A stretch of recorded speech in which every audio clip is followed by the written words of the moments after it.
It's morphin' time! Blobfish! Pangolin! Sky Bison. Oh, yeah. We are here to talk about the Mighty Morphin Power Rangers. Or is it the Mighty Morphin? Or just Mighty Morphin Just Power Mighty Morphin Rangers? Power Rangers. The Return, #1. This series was brought to my attention by Mr. Tim Costello, who is here joining us in the wonderful This Comic Cooks verse. Tim, how you doing today? I'm great. I'm excited to talk about this issue. I loved it so much. Yeah. 3 times. Also joined by Shoff, who is here most of the time talking comics with me. Shoff, how you doing? You know, I'm doing great. Doing great. I'm actually surprised you didn't do the Power Rangers main theme because the episode isn't over. It isn't over. We just talked about the Ultimate Spider-Man. If you haven't had a chance, listen to our Ultimate Spider-Man review.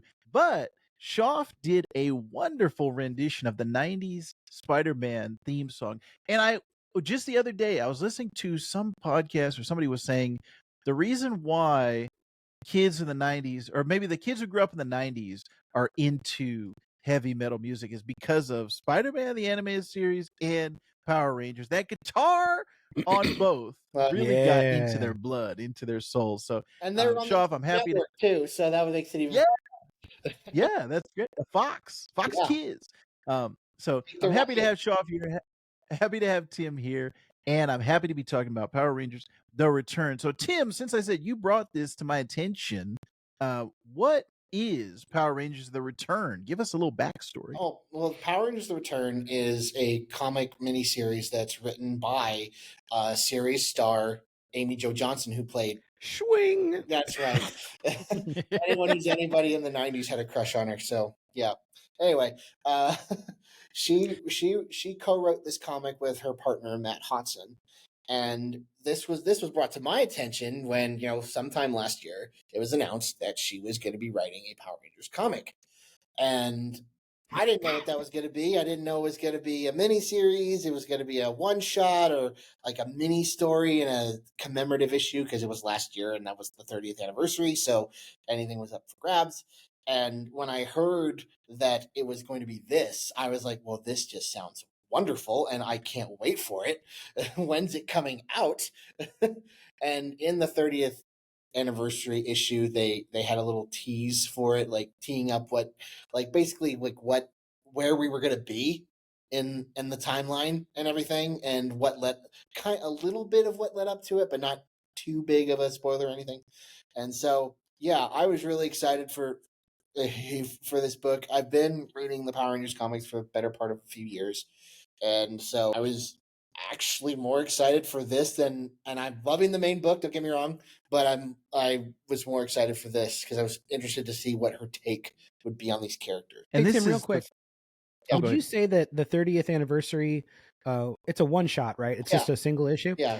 Would you say that that's required reading for the Return? Because I think if you hadn't read that, you'd be fine. But okay, I mean, but because this book was coming out, I've read that particular story in that issue more than any other story in that issue because I just think it did such a good job with it. Cool. I love the take. Yeah. And also, Tim joined me for a Power Rangers episode. So check out our previous feed for that.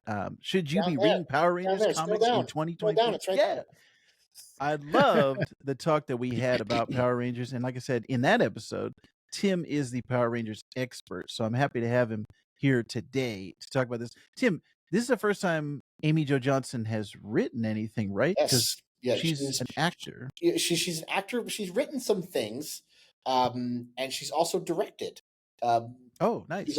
She directed, I think, a couple of episodes of Superman and Lois. Oh, wow. So yeah, so that was cool to see. See her. Okay, sweet. She's an actress. She's a writer. She's a snake charmer. What? She has, like Tim said, she has written this with Matt Hodson. The illustrations are by Nico Leon. Colors are by Francisco Segala, and letters are by Ed Dukeshire, with character designs by my one of my favorite artists, Dan Mora. So he also did variant covers on this. So wonderful team that got put together. And this was actually a Kickstarter that got backed in 45 minutes. It was wonderful. I would have if I had known about it, but I did not realize it. Oh, did you? I did. Maybe.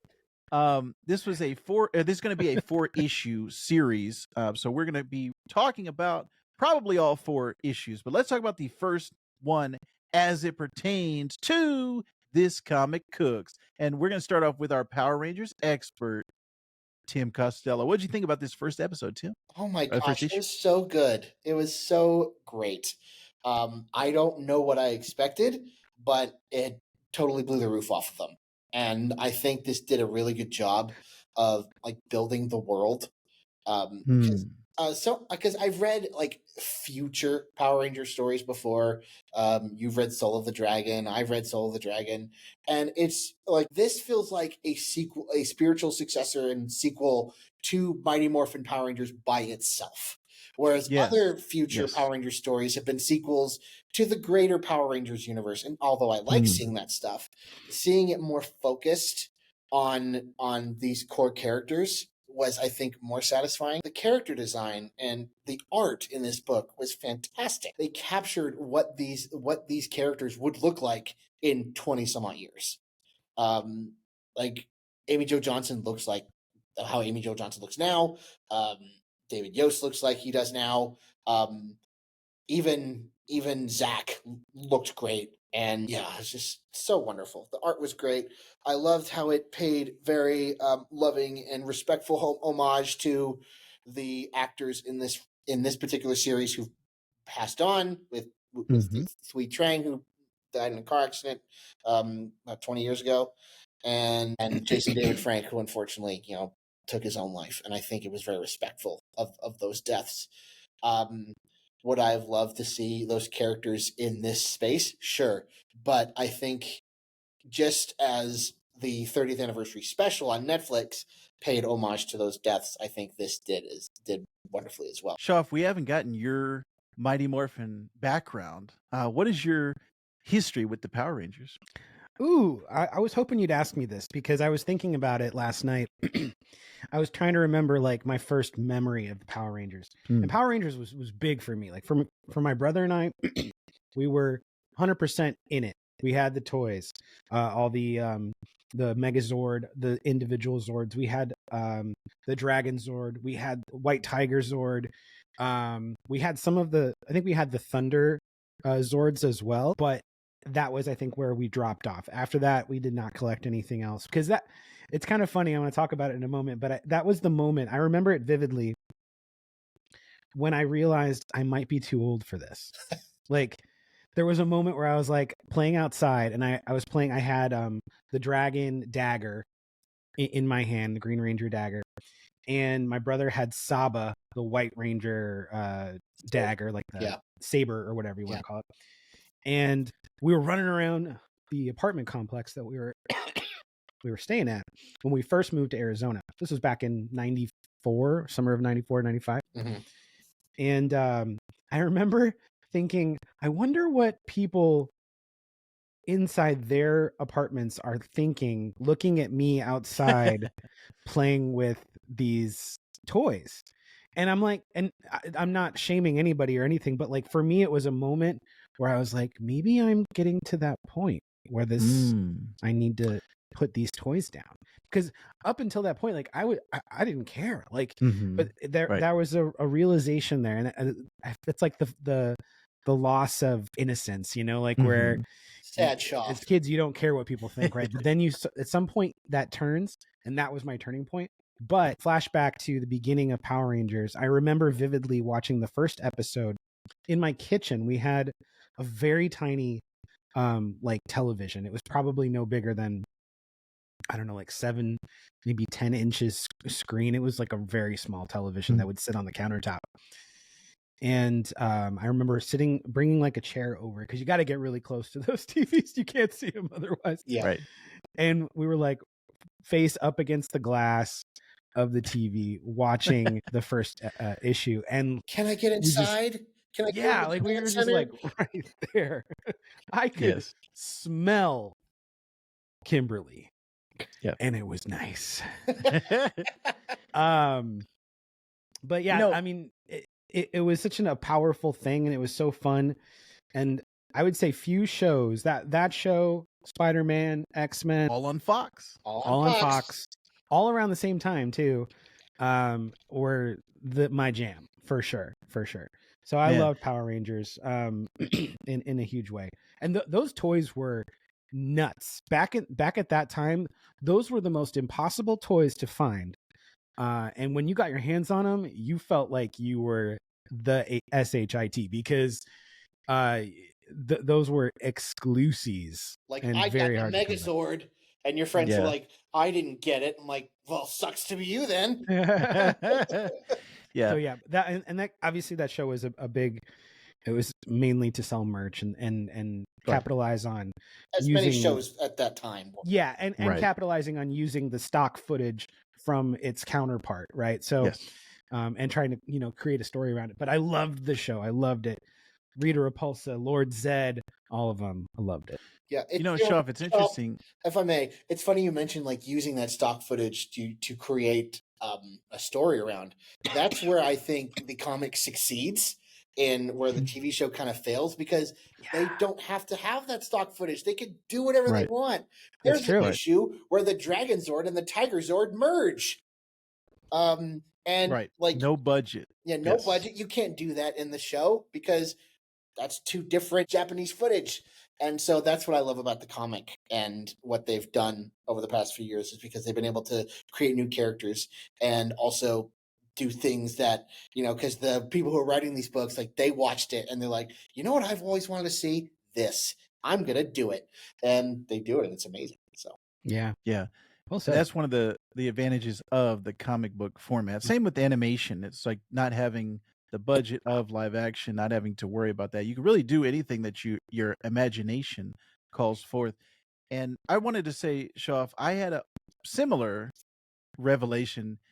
Although what's funny, mine was even before I started. So let me give you a backstory. This is 93, and I was in either 5th or 6th grade, around that time.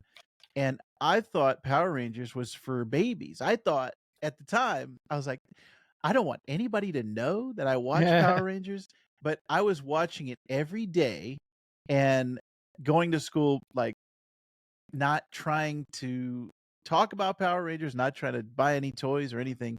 And I thought I was too old. It's funny looking back on it now, and I'm like, oh, I was probably the target audience for that. So it's funny that I thought it was for kids, but I'm a huge martial arts fan. I have history with Japan and cultural heritage. So there's a calling to me for Power Rangers. And it's funny that I just didn't realize it at the time, but I'm happy to be a Power Rangers fan now, boys. And 20, you know what? We're not too old for it. Yeah, exactly. You know what I wonder about are the generation of kids now, right? Not us, because we're in our late 30s, early 40s, whatever. But like for the kids now, do they also feel shame for their interests that are, it could be quote unquote like nerdy fandoms, things like that, or have they reached a point where things are mainstream enough where you don't feel shame for liking what you like? Like, that's kind of where I wonder. Yeah. Because I feel like we might be the last generation that really experienced that, because a lot of comic book culture and those shows have reached a place of nostalgia for everyone, first of all.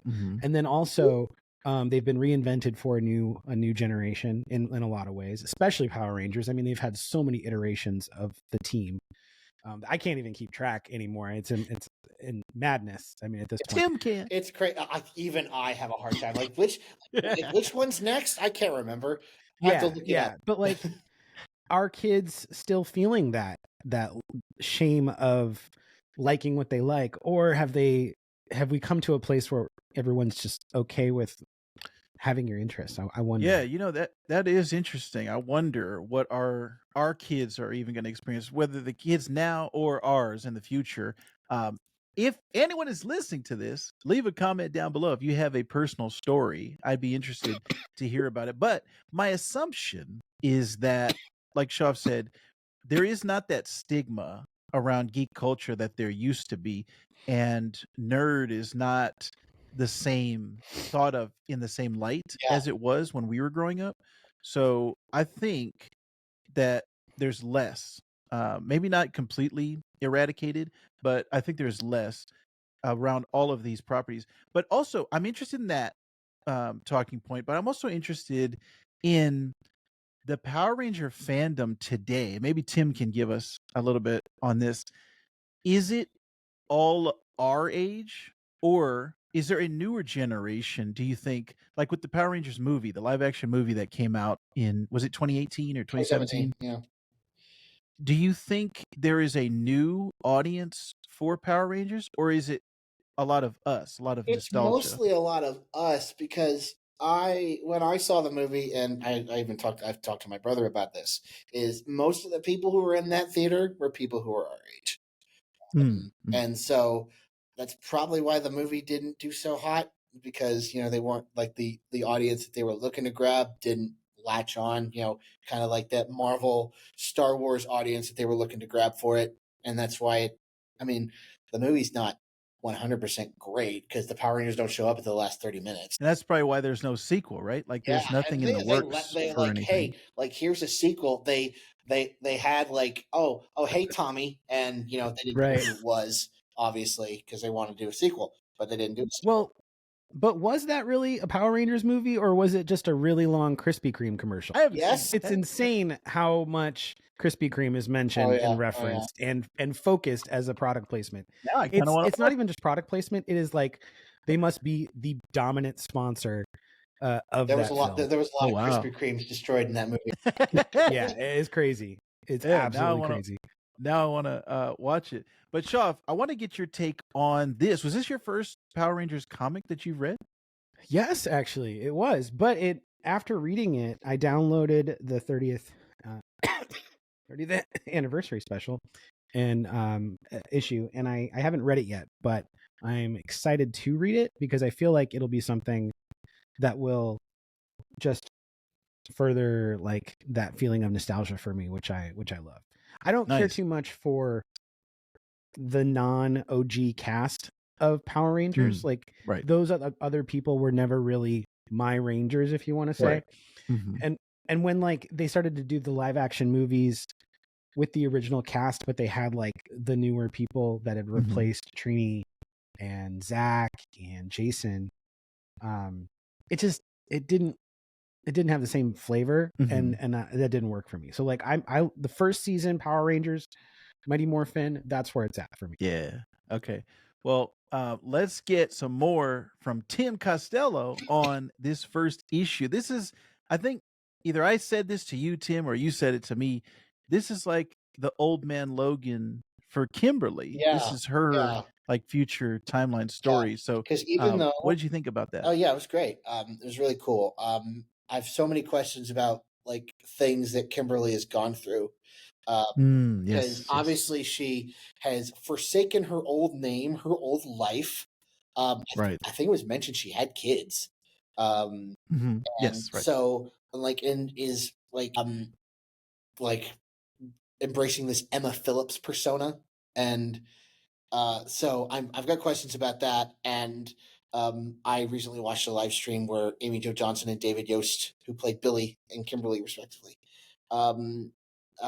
read the issue, and people asked like, what's with that, like what's going on there. It's like, well, you're just gonna have to read other issues. So obviously that's gonna be answered. Perfect. And reading the synopsis for issue 2, we're gonna get like what happened between everybody. So I'm excited to see how that, because we kind of get like the 30th anniversary short story, like it tells like where everybody progressed up to the point where they were going to take the fight to Rita and Zed. And like that's where that issue kind of stops, or that story kind of stops. And so I'm interested to see how that all went down. So yeah, this was great. I mean, Like seeing Yes. these older, like even seeing old Bulk and Skull was great. Yeah. Yeah. I I immediately changed my avatar on Discord to old Bulk. That was one of my favorite images of this book. But we hadn't touched on it yet. I really like the Jason almost being like the Raphael of this group and going off. He's angry, he's bitter, and going off on his. It was almost like, did you see that Ninja Turtles animated movie from a while ago? Not Mutant Mayhem, the other one, TMNT. The yes, Um, yes, this reminded me. I'm so glad you mentioned Raphael because like this reminded me of when he like had that like was basically that vigilante persona. right, right. I can't remember the name. Um, and Let me see. so I look it yeah, up. so and like obviously something is happening with Jason, and we don't know what's going on there either. So many questions. Right. This book set up so many questions, and you're immediately interested in those questions, and like because it's something that you're thinking about. Like what happened to Kimberly? What's going on with Jason? Um, why is Tommy no longer around? Why is he dead? Like what happened to him? You know, that kind of thing. Yeah. Yeah. Night Watcher was his name. I knew it was Night Also, something. I've Nightcrawler was in my mind. I'm like, no, that's not right. yes, Yeah. voiced by Nolan North in that movie, who's one of my favorite voice actors. Nice. Shaw, if you're going to say something. I was gonna say it's kind of I kind of picked up on a little bit of a meta aspect to the story in the ways that both Zach and Jason in this are sort of trying to capitalize on the power grid, like the morphin grid, and and use as much of it as they can for their own means, even though Jason's is clearly like he's doing it for a good reason. Zach's is for a good reason, but he cares too much about the spotlight and wanting to be recognized as a ranger and this or that. And then when you take that out of the context of the story and put it into the actors, it's interesting. And it makes me wonder what the actors would think about this, because we know that Walter and Austin both were asking for more money.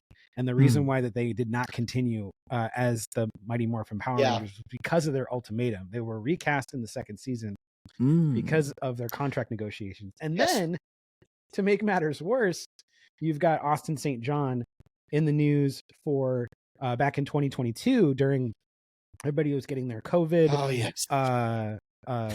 CARE Act replenishments, basically the Paycheck Protection Program, and all these small businesses were getting these small business loans, and he was doing some shady stuff, and he still potentially could face up to 20 years in prison for his involvement with that. And when you look at that and you see the story is talking about how he's trying to like, capitalize and use up the power, like I'm like, ooh, I think Amy's kind of poking the bear a little bit. And so you think that was intentional? I think so. Yeah.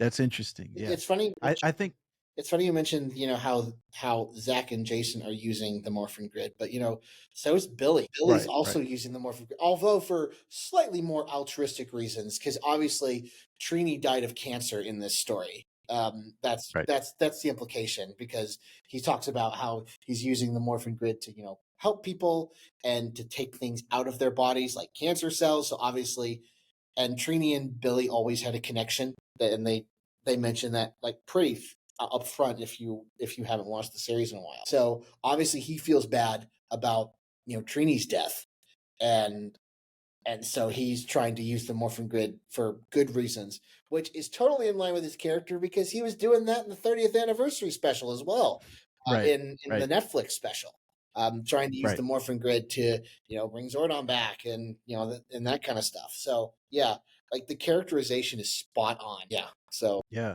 I think that's very interesting, the using of the morphin grid and the powers. And I think, like Shaw, I also have a specific tie to those actors and that original group in the Power Rangers, because I didn't watch it after that. And so a lot of my nostalgia comes from that original cast, those actors, and then those characters themselves. So this really hit the sweet spot for me, and I'm glad Tim recommended it to me because this is what I would have wanted. Like, oh yeah, what did happen to them after? What what is exactly going on with both the actors and the characters? And Amy Jo Johnson being part of it and being the creative force behind it, that also makes me interested on a meta level. So this is all great stuff, and I'm really enjoying it. And I think, like Tim said, there's a lot of great stuff in the artwork and a lot of the action scenes I really like. And then also, even with from a story perspective, the Trini's daughter, which was that in the 30th anniversary special? Was it? I don't know if it's Yeah. her daughter here, but it is a relative who looks exactly like Three Trang. Oh, right. Her mom's cousin. That's what I'm looking at. Right. Yeah, That's right. Selena. Yes, Yeah. her mom's cousin. I find that But interesting there as was well. a relative of Trini. It was her daughter in the 30th anniversary special. Yes, that's right. Maybe that's where my wires got Yeah. crossed. But yeah, I find that the next generation Mm-hmm. to be interesting, and we saw that with things like Saved by the Bell, where it was like, oh, this is the new class, and we we And Cobra it's not Kai, the Saved by stuff like that. yeah. It's not the Saved by the Bell brand. It's the actors, like the original guys, characters, and actors. That's what we fell in love with. That's what we're nostalgic about. And even like with this Fresh Prince reboot that they did on Peacock, I think, Yeah. like it's Will Smith, it's the original actors that we love about Fresh Prince. It's not the concept of Fresh Prince, I don't think, is the main drive behind it. So that's the same thing, not necessarily with Power Rangers, continuing on in other iterations is a bad thing, but for me, I'm tied to that original group and even the look of the Ranger suits. Mm-hmm. The other ones don't have Yeah. that draw for me. Like Yeah, it's like, and the thing is, like, the comic has been leaning towards that for the past few years because that's the characters that they've been focusing on, like Jason, Zach, Trini, Billy, Kimberly, Tommy. yeah, I mean, in recent years, they've put in, like, they put in a new character to be the Green Ranger because Tommy can't be the Green Ranger because he's the White Ranger and stuff like that. And also, you have Rocky, Adam, and Aisha who are there, but in the main comic book, they actually explain why Jason, Zach, and Trini left, and it's really cool. ooh, So I need to get on it's that. one of the highlights of the main book for me. Okay, yeah, And so interesting. so yeah, like, obviously, what you guys are saying, that, and I feel this too. Like, I always go back to those. I mean, I've watched I watched Power Rangers for a number of years before I decided, like you guys, I'm a little too old for this. Before coming back to it with Right, the comic, right. and rekindling that. Even now, when I have a hanker to rewatch, I always start with that first episode, and you know, after a while, I'm like, okay, I want to go back to what resonates with me, and Yeah, they're playing off of that in the comic as well, because they know, like, that this is the icon. Like, when people think of Power Rangers, this is what they think of. yeah, and I think there's something I need to do, like an episode on nostalgia at some point because I have some things in the back of my mind just ruminating. I find it so interesting the looking at things through either rose-colored glasses or just what does nostalgia do to us as a culture, looking back on something that you enjoyed as a child and you had good memories or good feelings for it. Where does that fit in to your adult life? And this generation, we see it with with Teenage Mutant Ninja Turtles. Like there's so many franchises and properties that Star Trek, are we had that Star last year Trek. with Star Trek Picard. I mean, nostalgia. Yeah, Big. that's true. I liked it. The next generation, right? Specifically next generation. I think Star Trek on a whole, like that continues to evolve, and like Star Wars, I think the fandom has also grown with it, where you're getting new people coming in with specifically like Power Rangers, like what we talked about with the movie. I think it's a specific set of people that have grown with it, and they're the audience. And I'm looking at even comic books as a whole. To me, right now, I think the industry has a problem reaching new viewers and new readers And if you don't reach those, you're going to die off because your audience, we are going to die. All of us are going to die at some point. Except for Shaw. Shaw is going to live forever. Shaw is going to be a Force ghost. But I think it's just interesting. Like, I don't remember my dad necessarily having properties from his childhood that he was watching, right? Like when I grew up, it was all my stuff, and there were newer things. And I'm looking at, like, He-Man just came back on Netflix. And I'm like, who is that? Yeah. I was like, who is that for? Because the He-Man audience is even older than me. Because when I was into He-Man, like when He-Man was coming out, I was super young. It was like 82 is when I was born. So He-Man was, like, let's say 85 to 87, right? Was my He-Man era. And the people who have memories of that are older than me. I don't have as good memory of that. And so when you bring back this new He-Man, I don't know if the newer generation is catching on to that. And so that's the same thing with Power Rangers. I'm like, I wonder, it just, like Tim said, it's just a bigger discussion to have on nostalgia and bringing back franchises and properties that you loved as a kid. How does that relate to your children? How does that relate to the next generation? I'm very interested in that. I'm very curious about that. But again, this was a great first issue of Power Rangers The Return.